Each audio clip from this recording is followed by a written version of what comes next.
Eu não vou negar, esse último episódio da temporada realmente trouxe muitas respostas que a gente queria. Mas eu também preciso dizer que se a gente for cortar todos os momentos e diálogos desnecessários ao longo desses 10 episódios da temporada, dava um episódio cheio de coisa importante. Mas tudo bem, eu já reclamei o suficiente da temporada. Vamos falar então sobre essas respostas que finalmente vieram. O último episódio começa com o Boyd e o Kenny conversando sobre os lugares para procurar a Fátima. Então chega o Ellis e prova pra gente que ele não é tão besta quanto a gente imaginava. Ele conta pros dois que ele acha que o Elgin sabe onde a Fátima está por causa do papinho torto que ele trouxe no episódio passado. Então eles vão até a casa da colônia para confrontar o Elgin e junto deles o Boyd decide levar a Sarah porque ele entende que o Elgin tá passando pela mesma situação que ela passou. Quando eles chegam lá, eles pegam o Elgin saindo com uma mochila cheia de coisas como se ele fosse passar dias fora. Então eles não deixam ele sair e começam o interrogatório. Aqui eu já preciso dizer que eu achei uma grande burrice. Se eles tivessem parado um pouquinho para pensar, eles iam ver que tinha outra alternativa. Vamos pensar aqui. Eles sabiam que o Elgin sabia alguma coisa da Fátima e eles viram que ele estava saindo com uma mochila para passar dias fora. O que eles poderiam ter feito? Ter simplesmente disfarçado como se eles não estivessem ali para falar com ele, como se eles simplesmente ou fossem falar com alguma outra pessoa da casa da colônia ou fossem ver alguma coisa sobre a Fátima, do paradeiro da Fátima e tal, deixar o Elgin ir e ir seguindo ele ali na encolha, porque em algum momento ele ia levar eles até a Fátima, até onde a Fátima estava escondida. Isso realmente seria o mais sensato a se fazer, porque se eles acreditavam que o Elgin estava passando pela mesma situação que a Sarah passou, era óbvio que ele não ia contar onde a Fátima estava. Mas não, eles resolveram bater de frente com ele mesmo. Então eles começaram o interrogatório, o Elgin logo entregou que ele realmente sabia do paradeiro da Fátima e disse que ele estava fazendo tudo que a magricela do kimono mandava, porque segundo ele, ela era basicamente um anjo. E se ele fizesse tudo o que ela estava mandando, todo mundo ia poder ir para casa. Eles tentaram convencer ele de que aquele ser que ele achava que era um anjo era aquele lugar, tentando entrar na cabeça dele, mas ele não deu ouvidos a ninguém, nem mesmo a Sarah. Então o Boyd, por achar que já estava ficando sem tempo, né, achando que a Fátima podia morrer, toma uma decisão nada legal. Ele decide torturar o Elgin para tentar tirar a localização da Fátima dele. Então sim, temos aqui um Boyd extremamente hipócrita e muito diferente daquilo que a gente está acostumado desde a primeira temporada. Mas eu vou dizer pra vocês que eu não acho que ele tenha mudado, não. Eu acho que ele sempre foi assim. Por quê? Porque por mais que ele sempre tivesse buscado por justiça e fosse mais rígido com as pessoas da cidade, nunca foi necessário pra ele ser rígido dessa forma com a própria família. Agora, onde ele tá passando por uma situação onde é a família dele que tá na merda, ele quer proteger, ele não quer ser justo como ele era com as outras pessoas. Então ele usa essa desculpinha de que ele tá protegendo a Fátima, porque quando ela matou a Tilly, ela tava com algum ser ali dentro dela que meio que obrigou ela a fazer aquilo. Mas vamos pensar se fosse uma outra situação, se fosse, por exemplo, o filho dele tendo matado alguém, sem ter nada dentro dele, ele ia proteger da mesma forma, ele ia esconder de todo mundo da mesma forma. Por quê? Porque é a família dele. Então ele tá sendo hipócrita sim, porque no dos outros é refresco, mas no da família dele não é. Então assim, eu não acho que é uma mudança na personalidade dele, eu acho que é só uma mudança de situação mesmo. Ele consegue ser imparcial com todas as outras pessoas da cidade, mas quando se trata da família dele, ele não consegue ser. Ele quer proteger, ele não quer que nada aconteça, tá todo mundo da família dele certo e acabou. Ok que aquele lugar pode ter mudado um pouco ele, realmente como o padre falou, né? Você disse que não ia deixar esse lugar te quebrar e tal. O lugar pode interferir sim um pouco, mas eu não acho que tenha mudado a essência dele. Eu acho que só mudou a situação mesmo. Só mudou do fato de não ser uma pessoa da família dele para ser uma pessoa da família dele. É a pura hipocrisia mesmo, gente. E falando aqui sobre essa questão da tortura que ele fez com o Elgin, é muito simples também. Se fosse qualquer outra pessoa que tivesse desaparecido na cidade e eles estivessem atrás da pessoa, eu não acho que ele ia querer torturar o Elgin sabendo onde é que essa pessoa tá. Eu não acho que ele ia querer torturar, não acho que ele ia querer machucar, nem fazer nada do tipo. Acho que ele ia pensar em alguma outra coisa. Mas torturar, eu só acho que ele torturou porque é a Fátima. E nesse meio tempo em que o Elgin está sendo torturado pelo Boyd, a policial chega na casa, ouve os gritos e tenta parar isso, né? Então eles vão todos lá para baixo conversar e deixam o Elgin sozinho no quarto. Nisso a Sarah sobe de fininho para tentar novamente falar com ele, mas não é uma conversa muito amigável, não. Como o Elgin não dá o braço a torcer, a Sarah resolve torturar ele de um modo que ela sabe que o Boyd não conseguiria. E a bicha consegue arrancar a verdade dele, mas junto dessa verdade ela arranca também um olho. Olha, gente, eu vou confessar que eu fiquei com muita pena do Elgin. O bichinho realmente achava que ele estava ajudando as pessoas, não apenas a Fátima, mas como todo mundo. Ele achou que se ele realmente fizesse aquelas coisas que a Magricela do Kimono estava mandando, que todo mundo ia poder ir para casa. Ele acreditava que aquilo ali era um anjo. Então ele não estava fazendo por mal, ele estava sendo enganado. Enganado do mesmo jeito que a Sarah foi. Só que ele fez a comparação ali, né, quando a Sarah estava tentando explicar para ele, ó, eu passei por essa situação e tal, matei o meu irmão. E aí ele fez a comparação falando assim, tá, mas as vozes que você ouviu, elas te obrigaram a matar alguém. Não é igual comigo. A Magricela, o anjo, né? A Magricela do Kimono não me fez matar ninguém. Pelo contrário, ela acha que quando o bebê da Fátima nascer, todo mundo vai poder ir pra casa. Eu não fiz mal a ninguém, você fez. Essa foi a comparação que ele fez na cabeça dele. Então ele realmente achava que aquilo era super do bem. Então assim, pra mim o Eldian não merecia aquilo. É óbvio que ele merecia sim um castigo, porque ele colocou a vida de uma pessoa em risco. Mas um castigo do tipo, ser expulso da casa da colônia, ser expulso de todas as casas, dá um talismã na mão dele e fala, se vira agora. Esse era o castigo que eu acho que ele merecia. Agora, tirar um olho do menino foi muita sacanagem. E com certeza a gente vai ver o Boyd defendendo a Sarah depois dessa, porque a Sarah foi quem conseguiu tirar a informação de onde é que estava a nora dele, né? Ele estava ali desesperado, ele mesmo começou torturando, então ele não pode nem ser hipócrita de falar, Sarah, por que você fez isso? Meu filho, foi você que começou, foi ele que trouxe a ideia da tortura, então ele não pode falar por que você fez isso, então ele vai ter que defender ela, ele vai ser obrigado a defender a Sarah na frente de todo mundo, a Sarah que arrancou um olho do Eldian. Mas enfim, aí eles rapidamente vão até o lugar onde a Fátima tá, e quando eles chegam lá, ela já pariu, e a Magricela do Kimono já levou a criaturinha que saiu dela para aquele buraco que a Fátima ficou tentando abrir a porta, mas não conseguia. Boyd então resolve descer nesse buraco para ver que diacho que estava acontecendo ali, e enquanto isso a Fátima conta pro Ellis que ela descobriu o segredo do que são os monstros. Eles são pessoas que sacrificaram os seus filhos com a promessa de que fazendo isso eles viveriam para sempre. E lá embaixo o Boyd se depara com uma reuniãozinha entre os monstros, a Magricela do Kimono e o ser que saiu de dentro da Fátima. A Magricela coloca o ser no chão e ele começa a crescer ali rapidamente. E quando atinge o tamanho de adulto, ele se revela ser um monstro sorriso, aquele que o Boyd tinha conseguido matar na temporada passada. Isso nos mostra o quê? Que não importa quantos monstros ou quantas vezes eles matem aqueles monstros, eles sempre vão voltar à vida, porque eles têm pacto de que eles vão viver para sempre. Então, eles podem matar os monstros quantas vezes eles quiserem, a galera vai engravidar e eles vão voltar. Então eles sacrificaram as suas crianças em troca dessa vida eterna. Mas olha, que vida eterna de bosta, hein? Tu vira um monstro que fica preso em uma cidadezinha, que só pode sair da toca à noite, que a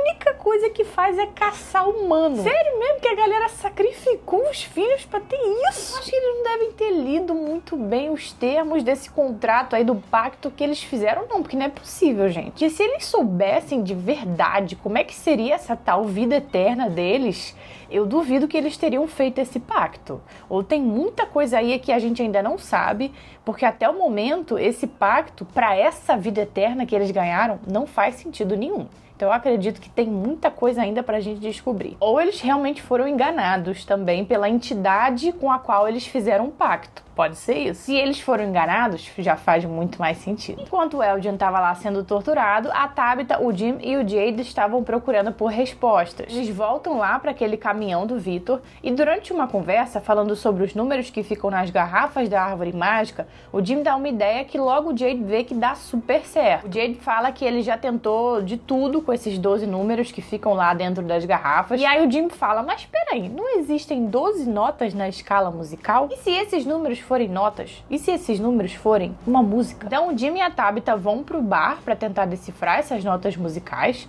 e o Jim vai pra casa dele para pegar um violino que estava escondido lá no porão. O Jade consegue decifrar a música e eles vão até a árvore para tocar ela no violino. Quando eles começam a tocar, as crianças estranhas começam a aparecer e quando uma delas chega bem pertinho, ela fala novamente Ankui, que agora a gente descobre que significa lembre-se. Na verdade, em inglês, né? Remember, lembrar-se ou lembre-se. E assim que essa menininha fala isso, a Tabitha e o Jade se lembram de tudo. Ela se lembra que foi Miranda na vida passada e que o Jade foi o Christopher na vida passada. E ela também se lembra que ela e o Jade estavam lá no início de tudo, né? Quando começou aquele negócio todo, e que ela e o Jade tentaram salvar as crianças porque uma dessas crianças que foi sacrificada era a filha deles. Ou seja, isso antes mesmo deles reencarnarem como Miranda e Christopher. Então, assim, se a contagem estiver certa, nós temos 3 encarnações deles, né? A primeira, que eles não disseram qual era os nomes, que só disseram que a filha deles foi usada, né, lá no sacrifício, eles tentaram salvar, não conseguiram. Aí a segunda encarnação, que foi como Miranda e Christopher, e essa terceira encarnação como Jade e Tabitha. Que o Jade era o Christopher não me surpreendeu em nada, porque estava muito óbvio. Agora, que eles tiveram uma filha, e que essa filha deles foi usada lá no início de tudo, né, nos sacrifícios, isso me deixou surpresa, assim, sinistramente, e também me deixou com uma dúvida. Os adultos que fizeram o pacto sacrificaram os próprios filhos em troca da vida eterna? Como é que eles pegaram a filha da Tabitha e do Jade e usaram no sacrifício? Porque não foram eles mesmos que ofereceram a menina, né? Porque se tivesse sido o caso, eles entrariam no pacto e eles teriam virado monstros também. Ou seja, alguém pegou a filha deles e usou no sacrifício. Dessa forma, acho que a gente consegue concluir que o sacrifício foi feito não apenas pelos filhos das pessoas, né? As pessoas pegavam crianças aleatórias da cidade, de repente, e usaram no sacrifício. Acho que devem ter pego todas as crianças da cidade, independente de ser parente deles ou não, filho deles ou não, e usado no sacrifício. E aí eu imagino que os adultos que não toparam, né, entrar para esse pacto tiveram os filhos sacrificados mesmo assim. De repente eles até mataram eles também. Ainda deve mostrar muito disso, né, com certeza. Mas a Tabitha e o Jade, que não concordaram com o sacrifício, tentaram arrumar uma maneira de salvar eles, e deve ter sido nessa que eles acabaram sendo mortos. O Jim, que ouviu tudo isso da Tabitha, aparentemente não ficou muito feliz. Ela pediu um tempinho pra ele, né, pra ela organizar as ideias na cabeça, quando ela se lembrou de tudo isso, e ele foi pra parte da floresta onde estava o trailer deles, né, onde ficou quando eles chegaram na cidade. E lá aparece a Julie gritando pelo pai, só que não é exatamente a Julie daquele tempo. Como assim? Ela aparece de cabelo curto, muito desesperada, dizendo que ele precisa correr de volta para a cidade, porque ela acha que é naquele momento em que acontece, só que ela não fala o quê, que ela precisa mudar a história. Obviamente o Jim não entende nada, mas logo aparece uma figura misteriosa falando sobre a música do Jade e dizendo que conhecimento tem um preço. Ou seja, ele estava se referindo ao fato do Jim ter descoberto certos segredos da cidade. E aí logo em seguida ele fala, sua mulher não devia ter cavado aquele buraco, basicamente dando a entender que foi naquele momento em que ela começou ali a cavar o buraco, que ela começou a descobrir, né? Que ela teve mais interesse e começou a descobrir as coisas da cidade. Não da cidade apenas, né? Mas dela mesma, descobrir todos os segredos. E depois que ele diz isso, ele mata o Jim. Aquele ser que matou o Jim, obviamente não era um monstro, porque ele estava andando durante o dia.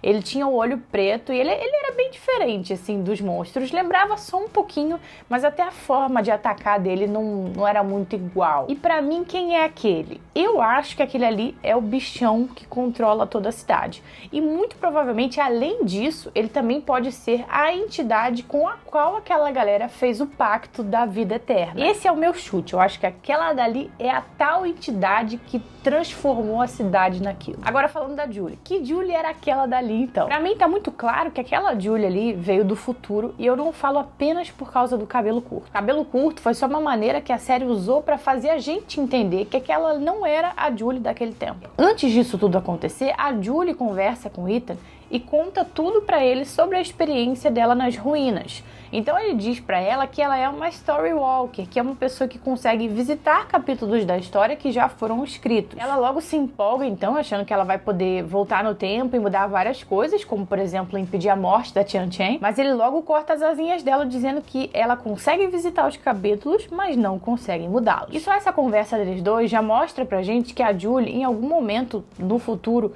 pretende voltar às ruínas. E ela pretende voltar às ruínas justamente para tentar mudar certas coisas do passado, que a gente já sabe que ela não vai conseguir mudar, que a gente já sabe que essa volta no tempo dela é exatamente o que vai fazer ou que vai ajudar aquelas coisas a acontecerem. É muito louco, né, pensar nessa linha temporal assim, mas é assim que funciona. Mas de qualquer forma, lá pra frente, ela vai voltar no tempo, quando ela já tiver com aquele cabelo curto, só que ela ainda não entende agora exatamente, por isso que eu acho que vai ser um pouco mais pra frente, porque ela ainda não entende exatamente como é que funciona essa viagem no tempo, né? Ela não sabe como é que ela consegue voltar pra um período específico do tempo. Então, pra mim, vai passar um tempinho aí da morte do Jim, ela vai ficar indo lá nas ruínas, vai ter as experiências dela, vai aprender mais e mais como é que funciona essa volta no tempo. E aí sim ela vai voltar no tempo e tentar impedir a morte do pai dela. E essa é a cena que a gente assistiu no último episódio. Logo, aquela Julie que apareceu ali na floresta era a Julie do futuro, que veio provando pra gente que o Ethan falou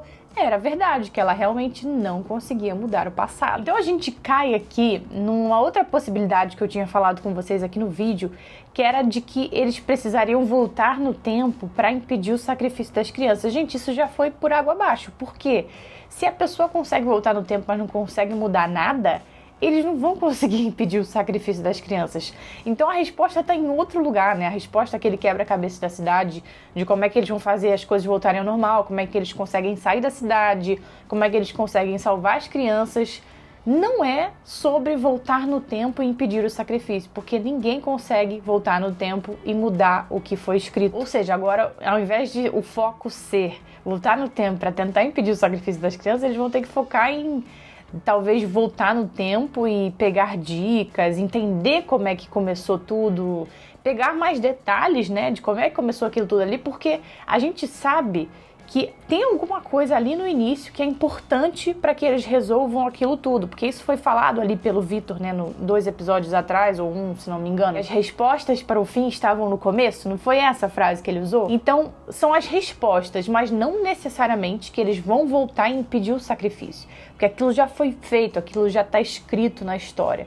O sacrifício aconteceu. Agora, existem respostas lá naquele início, ali no sacrifício, que vão ajudar eles a resolver isso no presente. Então eles vão sim precisar voltar no tempo para buscar essas respostas, porque afinal de contas aquelas crianças não falam porra nenhuma. Então eu imagino que a próxima temporada, que graças a Deus já foi confirmada, tenha um foco nisso, né? Ir pro passado para buscar respostas. E por último, nesse episódio, o Victor mostrou para ele onde é que ele enterrou a mãe dele, e nessa também veio uma surpresinha pra gente. Quando ele mostra pro pai onde ele enterrou a mãe, ele também mostra que enterrou a irmã Heloise ao lado dela. O negócio é que ele diz que ele não tem certeza se aquela dali era realmente a Heloise, porque ele só encontrou pedaços dela e ela era muito pequenininha. Se aquela ali realmente é a Heloise que tá enterrada ali, isso quebra várias teorias que foram formuladas pela galera aí, que a Heloise estaria viva e fora da cidade, né, que ela teria conseguido entrar na árvore depois que a mãe foi morta. É porque a teoria de que a Tabitha era a Heloise já foi quebrada, né? Mas assim, eu não duvido que a Heloise possa estar viva sim. Eu acho que a série pode ter colocado isso ali só pra causar essa dúvida na gente, pra tentar tirar as nossas esperanças de que ela estaria viva. E aí depois eles vêm e mostram que ela tá viva, revelam ela em algum momento, e aí isso vai surpreender mais a gente. Me contem aqui embaixo o que vocês acham sobre isso, se aquela dali que tá enterrada é a Heloise ou não. E me contem também o que vocês acharam no final dessa temporada. Infelizmente a série agora só volta em 2026, mas se você chegou até aqui por causa dela, não vai embora não, fique aqui, porque aqui eu falo de várias outras séries muito legais e, é claro, filmes de terror também. Então fica por aqui, tá bom? Beijinhos e até a próxima.